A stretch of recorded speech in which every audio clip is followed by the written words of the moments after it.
അറിയാതെ പോയ ചില മഞ്ഞൾ മാഹാത്മ്യങ്ങൾ. മഞ്ഞൾ ഒരു കറിക്കൂട്ട് മാത്രമല്ല, ഒന്നാന്തരം ഒരു വിഷഹാരി കൂടിയാണിത്. പാകം ചെയ്യാനെടുക്കുന്ന ആഹാരവസ്തുക്കളിൽ അല്പം മഞ്ഞൾ ചേർക്കുന്നതുകൊണ്ട് വിഷാംശം എന്തെങ്കിലുമുണ്ടെങ്കിൽ നിർവീര്യമാക്കാം. വ്യാവസായികാടിസ്ഥാനത്തിൽ കയറ്റുമതി ചെയ്യുന്ന മഞ്ഞൾ വളരെയധികം ഔഷധഗുണങ്ങൾ നിറഞ്ഞ സുഗന്ധവിളയാണ്. സിൻജിബറേസി സസ്യകുടുംബത്തിലെ മഞ്ഞളിന്റെ ശാസ്ത്രനാമം കുറുക്കമലോങ് എന്നാണ്.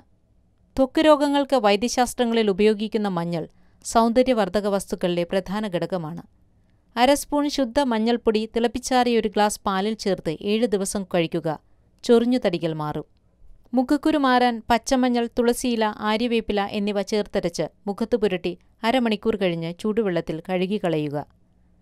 തേൾ, പഴുതാര എന്നിവ കുത്തിയാൽ ആ ഭാഗത്ത് പച്ചമഞ്ഞളും തുളസിയിലയും തഴുതാമയിലയും ചേർത്തരച്ച മിശ്രിതം പുറമേ പുരട്ടുക.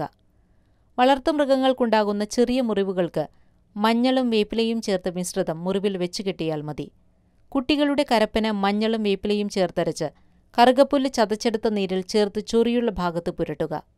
1 സ്പൂൺ നെല്ലിക്കപ്പൊടി, 1 സ്പൂൺ മഞ്ഞൾപ്പൊടി, 1 സ്പൂൺ ഉലുവാപ്പൊടി എന്നിവ തിളപ്പിച്ചാറിയ വെള്ളത്തിൽ ചേർത്ത് ദിവസവും രാവിലെ കഴിക്കുന്നത് പ്രമേഹ രോഗത്തെ സുഖപ്പെടുത്തും. കുട്ടികളുടെ ചർമ്മം കോമളമായിരിക്കാൻ അല്പം മഞ്ഞളും ഒലിവ് ഓയിലും ചേർത്ത് കുളിക്കുന്നതിനു മുൻപായി ശരീരത്തിൽ തടവുക. കൊതുക്, മറ്റു പ്രാണികൾ എന്നിവയെ അകറ്റാൻ മഞ്ഞളിന്റെ ഇല ഉണക്കി കത്തിച്ചു പുകയ്ക്കുക.